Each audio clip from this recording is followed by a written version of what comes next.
യേശുവിൽ ഏറ്റവും സ്നേഹമുള്ള സഹോദരങ്ങളെ, നാം നൊയമ്പുകാലത്തെക്കുറിച്ച് ചിന്തിക്കുമ്പോൾ നമ്മുടെ എല്ലാ ഉള്ളിൽ കടന്നു വരുന്നത് വിശുദ്ധ കുരിശിനെക്കുറിച്ചാണ്. കുരിശ് വ്യക്തിപരമായി നമ്മളെ സംരക്ഷിക്കുന്നു, കുടുംബപരമായി നമ്മളെ സംരക്ഷിക്കുന്നു, നമ്മളെ വഴി നടത്തുന്നു.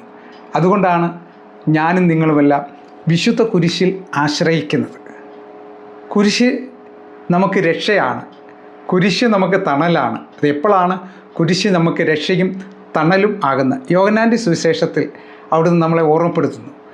പ്രതിസന്ധി ഉണ്ടായപ്പോൾ, വേദന ഉണ്ടായപ്പോൾ, സ്വന്തം മകൻ നഷ്ടപ്പെടുമ്പോഴും കുരിശിൻ്റെ ചുവട്ടിൽ ശാന്തതയോടെ പിതാവാം ദൈവത്തെ നോക്കിക്കൊണ്ട് നിന്ന പരിശുദ്ധ മറിയം, യേശുവിൻ്റെ പ്രിയ ശിഷ്യൻ യോഹന്നാൻ, പരിശുദ്ധ മറിയവും ആ കുരിശിൻ്റെ ചുവട്ടിൽ ശാന്തതയോടെ നിന്ന്.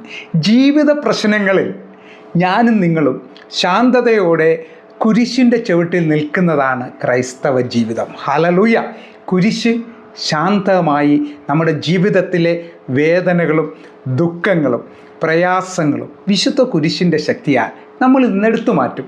ഞാനും നിങ്ങളും പ്രാർത്ഥിക്കണം. വിശുദ്ധ കുരിശിൻ്റെ ശക്തിയാൽ എന്നെ നീ അവിടുന്ന് ഈ ഭാരത്തിൽ നിന്ന്, ഈ വേദനയിൽ നിന്ന്, ഈ ദുഃഖത്തിൽ നിന്ന്, ഈ രോഗത്തിൽ നിന്ന് വിടുവിക്കണം. അമ്മ ത്രേസ്യയുടെ പ്രാർത്ഥനയല്ല, വിശുദ്ധ കുരിശോട് ചേർന്ന് നിന്നിട്ട് എല്ലാത്തിനും നന്ദി പറയുകയായിരുന്നു അമ്മ ത്രേസ്യ.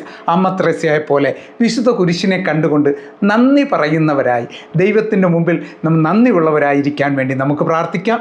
നമ്മുടെ കുടുംബത്തിലെ എല്ലാ ആവശ്യങ്ങളെ വിശുദ്ധ കുരിശിൻ്റെ അടയാളത്താൽ, എല്ലാ തിന്മകളിൽ നിന്നും, എല്ലാ രോഗങ്ങളിൽ നിന്നും, എല്ലാ പ്രതിസന്ധികളിൽ നിന്നും നമ്മളെ വിശുദ്ധ കുരിശിൻ്റെ അടയാളത്താൽ നീക്കണമെന്ന് നമുക്ക് പ്രാർത്ഥിക്കാം.